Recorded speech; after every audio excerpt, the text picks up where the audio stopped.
The morning sun cast long shadows across the dusty streets of Fallujah as Staff Sergeant Maria Rodriguez checked her equipment one final time. Her unit, Bravo Company, had been tasked with a routine patrol through the Eastern District, but nothing felt routine in this war-torn city. The weight of her body armor pressed against her shoulders as she adjusted her helmet. The familiar feeling both comforting and burdensome.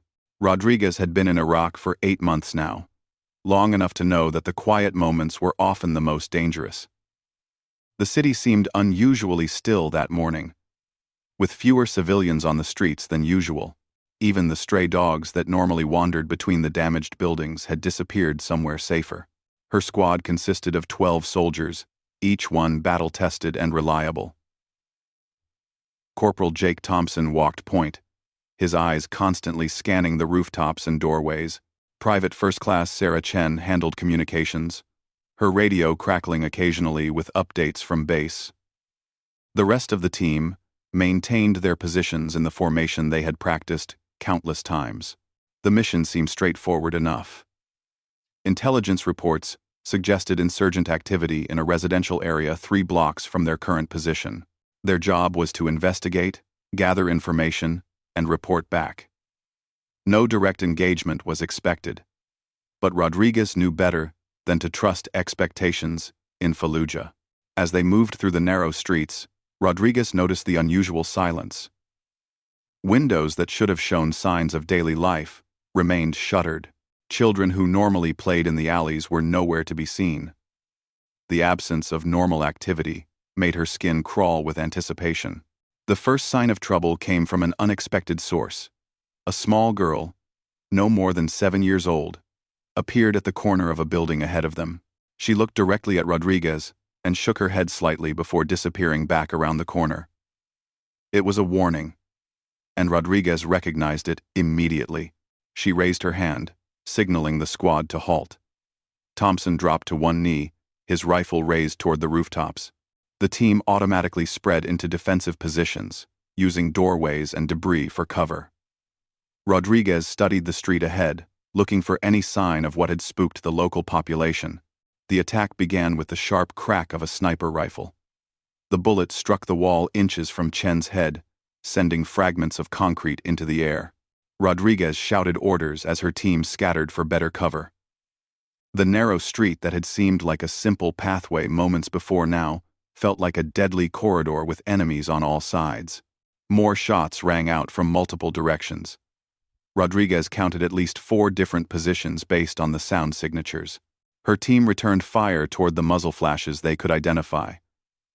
But the insurgents had chosen their positions well. Every rooftop, every window, every alley seemed to conceal another threat. Thompson called out targets as he spotted them, his voice calm despite the chaos around them. Rooftop, 11 o'clock. Second building. His rifle barked in response to his own call-out, and one of the enemy positions went silent. The firefight intensified as more insurgents joined the attack. Rodriguez realized they were facing a much larger force than intelligence had suggested.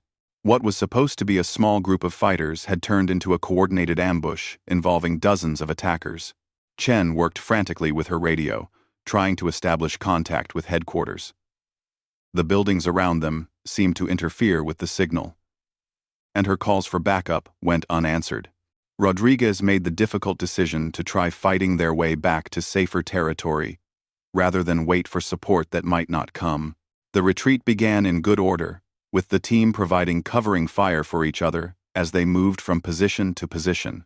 But the insurgents had anticipated this move and had positioned fighters to block their escape routes. Every street corner became a new battlefield, every doorway a potential death trap. As the fighting continued, Rodriguez realized they were being herded toward a specific area. The enemy wasn't just trying to kill them. They were being driven into what felt like a carefully planned trap. She tried to alter their route, but every alternative path seemed equally dangerous. The ammunition count became a constant concern as the firefight stretched on. Each soldier carefully managed their rounds, making every shot count. Rodriguez found herself calculating how long they could sustain this level of combat before running out of ammunition entirely. During a brief lull in the firing, she gathered her team in the ruins of what had once been a small shop. The walls provided temporary protection, but she knew they couldn't stay there long. She looked at the faces of her soldiers, seeing the same determination she felt, mixed with the growing realization of how desperate their situation had become. The enemy seemed to have unlimited ammunition and reinforcements. Every time her team eliminated one position, two more seemed to take its place. Rodriguez began to suspect they were facing a much larger operation than a simple insurgent cell. Private Martinez, the youngest member of her squad, had taken a bullet through his shoulder but continued fighting with grim determination. She helped him bandage the wound using supplies from their medical kit, knowing they couldn't afford to carry wounded soldiers if they needed to move quickly. The afternoon sun beat down mercilessly as the battle continued. Sweat poured down Rodriguez's face inside her helmet, mixing with dust and smoke from the explosions around them. The physical exhaustion of combat began to wear on all of them, but the adrenaline kept them moving. As evening approached, Rodriguez realized they had been fighting continuously for nearly 6 hours. The insurgents showed no signs of retreating or running low on ammunition. Her own team was down to their last magazines, and she knew they needed to find a solution soon. The decision to make a final push came when Chen finally managed to reach headquarters on the radio. The message was brief and broken by static, but Rodriguez understood that help was coming. They just needed to survive long enough for it to arrive. She gathered her remaining team members and outlined a desperate plan. They would use their last grenades to create a diversion, then attempt to reach a more defensible position in a partially destroyed building 2 blocks away. It was risky, but staying in their current location meant certain death. The final assault began with the coordinated throw of their remaining grenades. The explosions created enough confusion to allow Rodriguez and her team to sprint across open ground toward their objective. Enemy fire followed them every step of the way, bullets whining past their heads and striking the ground at their feet. Thompson made it halfway across the street before an enemy bullet found its mark. He stumbled but kept running, one hand pressed against his leg where blood was already soaking through his uniform. Rodriguez grabbed his arm and helped him cover the remaining distance to their destination. The building they had chosen for their final stand was a 3-story structure that had been partially collapsed by previous fighting. The ground floor offered multiple entry points, but the upper floors provided good sight lines for defensive fire. Rodriguez positioned her team to cover all approaches while conserving their remaining ammunition for the most critical targets. As darkness fell over Fallujah, the insurgents launched what seemed like their final, coordinated attack. Dozens of muzzle flashes lit up the night as enemy fighters closed in from all directions. Rodriguez's team fought with desperate efficiency, making every shot count as their ammunition dwindled to almost nothing. The sound of approaching helicopters in the distance gave Rodriguez hope, but she knew they still had to survive the next few minutes. The enemy seemed to realize that reinforcements were coming and increased the intensity of their attack, determined to finish the job before help could arrive. In the final moments before the rescue helicopters arrived, Rodriguez found herself down to her last magazine. The weight of command pressed heavily on her shoulders as she watched her soldiers fighting with everything they had. She knew that whatever happened in the next few minutes would determine whether any of them saw home again. The story of those 18 rounds of sustained combat would become legendary among the soldiers who served in Fallujah.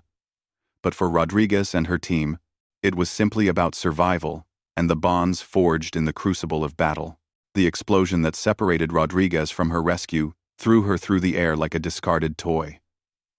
She hit the ground hard, her helmet cracking against broken concrete as debris rained down around her. For several moments, she lay still in the rubble, her ears ringing so loudly she couldn't hear anything else. The taste of blood filled her mouth, and dust coated every surface of her gear. When her vision finally cleared, Rodriguez realized she was alone in what remained of a collapsed building. The rescue helicopters she had heard approaching were nowhere to be seen, and the sounds of battle had moved to a different part of the city. She tried to move and immediately felt sharp pain shooting through her left leg. Looking down, she saw a piece of metal debris had punctured her thigh, though fortunately it seemed to have missed any major arteries. Her radio had been damaged in the explosion. The display cracked and unresponsive.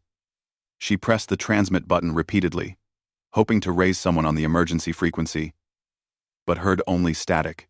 The realization that she was completely cut off from friendly forces hit her like a physical blow. Rodriguez took inventory of her remaining supplies. Her rifle had survived the blast, though the scope was cracked. She had 2 magazines of ammunition left, plus the partial magazine already loaded in her weapon. Her medical kit contained enough supplies to treat her leg wound, but not much else. Most importantly, she had less than half a canteen of water remaining. The building around her offered both protection and danger. The collapsed sections provided concealment from anyone searching the area, but the unstable structure could collapse further at any moment. She could hear voices in the distance, speaking Arabic, and knew that insurgent forces were likely searching for survivors from the battle. Using her knife, Rodriguez carefully cut away the fabric around her wound and assessed the damage. The metal fragment had gone deep, but appeared to be acting as a plug, preventing severe bleeding. She knew better than to remove it without proper medical facilities available. Instead, she cleaned around the wound as best she could and wrapped it tightly with gauze from her medical kit. Moving became a careful process of testing each step before committing her full weight. The injured leg couldn't bear much pressure, so she had to rely on her rifle as a makeshift crutch. Every movement sent waves of pain through her body, but she knew staying in one place too long would be fatal. The search for a better hiding place led her deeper into the ruins of the building. She found a small space in what had once been a bathroom, where fallen beams created a natural shelter. The area was barely large enough for one person, but it was completely hidden from view and had only one entrance she could defend. As night fell, Rodriguez began to understand the full extent of her situation. The sounds of insurgent patrols grew more frequent as they systematically searched the area. She could hear them moving through the ruins, calling to each other as they checked every possible hiding spot. Several times, footsteps passed within feet of her concealment. The first night was the longest of her life. Every sound made her grip her rifle tighter, ready to fight if discovered. The pain from her leg wound made it impossible to find a comfortable position, and she drifted in and out of exhausted sleep. When dawn finally arrived, she heard the insurgents moving away to search other areas. Water became her primary concern as the second day began. The desert heat was already building, and she knew dehydration would kill her long before her wound became infected.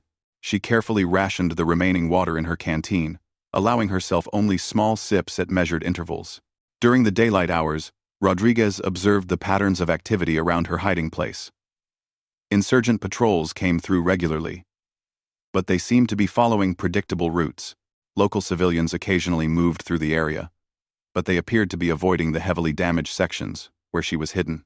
Her military training had prepared her for survival situations, but the reality was far more challenging than any exercise. The constant pain from her wound, combined with hunger and thirst, made it difficult to think clearly. She forced herself to maintain mental discipline, reviewing escape routes and defensive positions to keep her mind sharp. The second afternoon brought a new challenge when she heard the sound of machinery approaching. Through gaps in the rubble, she could see insurgent fighters setting up what appeared to be a checkpoint at the end of the street.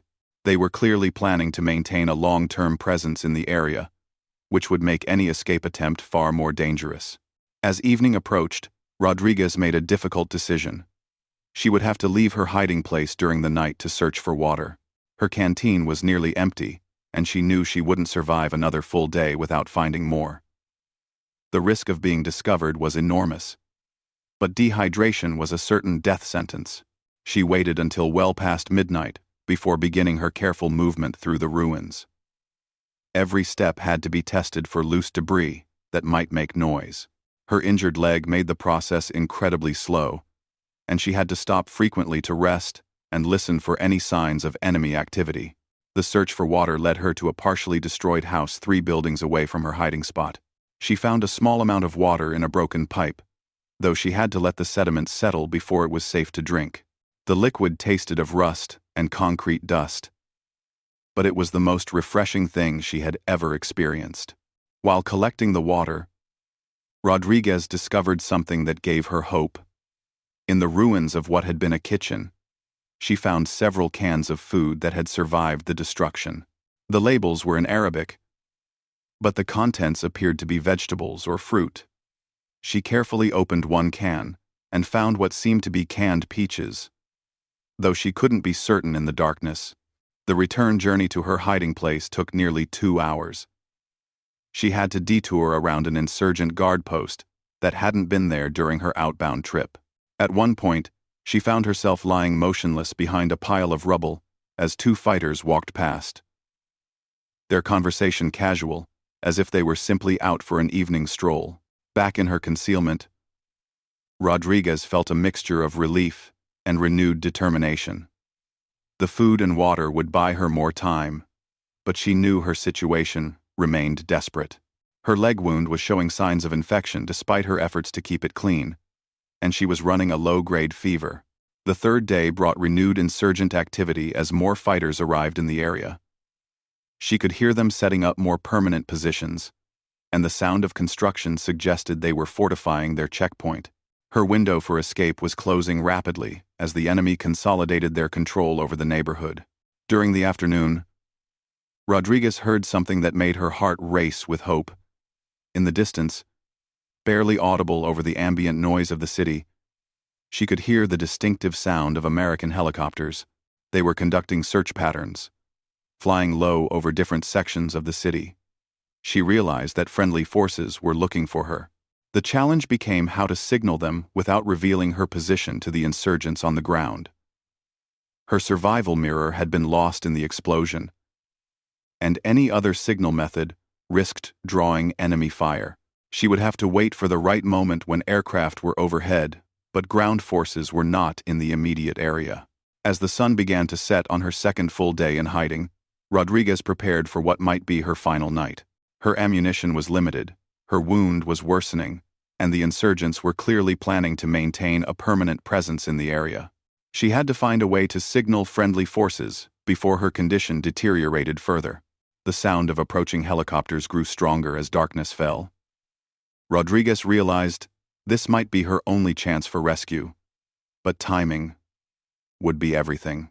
She would need to expose herself at exactly the right moment to signal the aircraft while avoiding detection by the enemy forces surrounding her position. Her survival had become a delicate balance of patience, courage, and calculated risk. Every decision could mean the difference between rescue and death, and she knew the next few hours would determine her fate. Lieutenant Commander Jake Reaper Morrison studied the satellite images spread across the table in the temporary operations center. 2 days had passed since Staff Sergeant Rodriguez had been reported missing in action, and the search efforts had yielded no results. Her squad had been evacuated after the fierce firefight, but Rodriguez had vanished in the explosion that separated her from the rescue helicopters. The SEAL team assigned to the search and rescue mission had been working around the clock, analyzing every piece of intelligence and conducting systematic sweeps of the area where Rodriguez was last seen. The challenge was enormous. The neighborhood was heavily controlled by insurgent forces, and any large-scale operation would likely result in civilian casualties and potentially harm Rodriguez if she was still alive. Morrison's team consisted of 6 highly trained operators, each with years of experience in urban combat and rescue operations. Petty Officer First Class Carlos Snake Ramirez specialized in close-quarters combat and medical support. Senior Chief Petty Officer Mike Diesel Thompson was their demolitions expert and heavy weapons specialist. The team also included Petty Officer Second Class Tony Ghost Chen, their communications and surveillance expert, along with 2 other operators who brought specific skills in reconnaissance and marksmanship. The intelligence picture had been developing slowly. Drone surveillance showed increased insurgent activity in the area where Rodriguez was believed to be missing, but it also revealed something interesting. The enemy forces were conducting their own search operations, suggesting they hadn't found her either. This gave Morrison hope that she was still alive and successfully evading capture. Ghost had been monitoring enemy communications for the past 48 hours, intercepting radio chatter that provided valuable insights into insurgent movements. The enemy was clearly frustrated by their inability to locate Rodriguez, and their search patterns were becoming more systematic and thorough. Morrison knew they were running out of time. The mission planning session stretched into the early hours of the morning as the team worked out the details of their approach. The insurgent checkpoint at the end of Rodriguez's last known street presented a significant obstacle. They had at least 8 fighters with heavy weapons and good sightlines in all directions. A direct assault would be possible, but would likely compromise the stealth needed for a successful rescue. Morrison decided on a multi-phase approach. The team would insert via helicopter at a distance from the target area, then move on foot through a route that avoided the main insurgent positions. Ghost would provide overwatch and communications support from an elevated position, while the rest of the team conducted the actual search and rescue. The helicopter insertion went smoothly, with the aircraft touching down briefly in a vacant lot almost a mile from the target area. The team moved out immediately, using night vision equipment to navigate through the dark streets.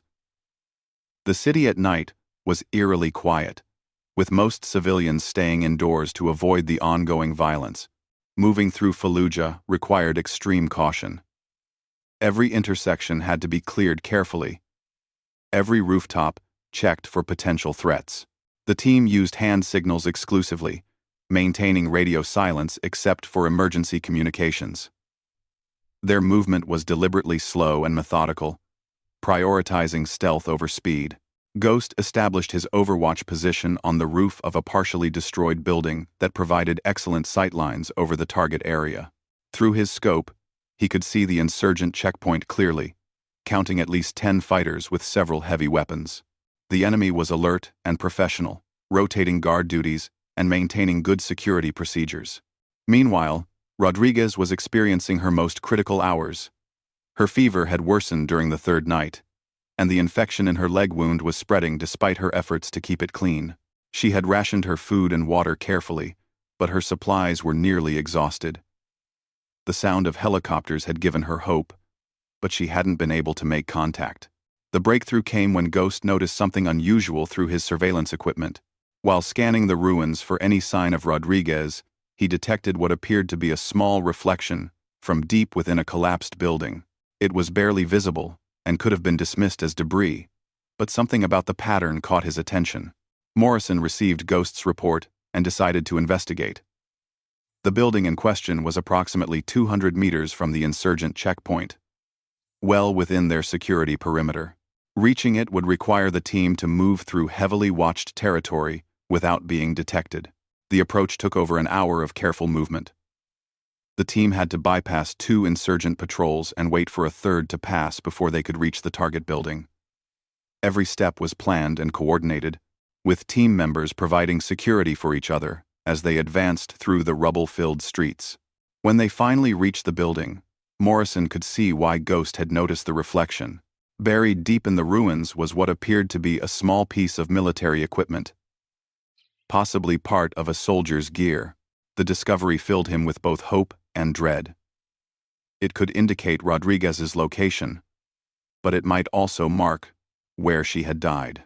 Snake took point as they began carefully searching through the collapsed structure. The building was extremely unstable, with loose debris threatening to shift at any moment. They had to move slowly to avoid making noise that would attract insurgent attention, while also being careful not to cause further collapse. The search seemed hopeless at first. Room after room revealed nothing but destruction and debris. The team was beginning to think the reflection had been a false lead when Snake heard something that made him freeze in place. It was barely audible, but it sounded like human breathing coming from somewhere deeper in the ruins.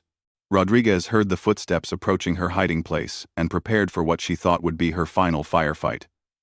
She had 1 magazine left in her rifle and was barely conscious from fever and dehydration. Through the gaps in the debris, she could see movement, but couldn't identify whether it was friendly or enemy forces. The moment of contact was almost anticlimactic. Snake called out softly using the challenge phrase that would identify him as friendly, and Rodriguez responded with the correct password, despite her weakened condition. The relief in her voice was unmistakable as she realized she was about to be rescued. Extracting Rodriguez from her hiding place required careful engineering. The debris around her position was precariously balanced, and any wrong move could trigger a collapse that would bury her completely.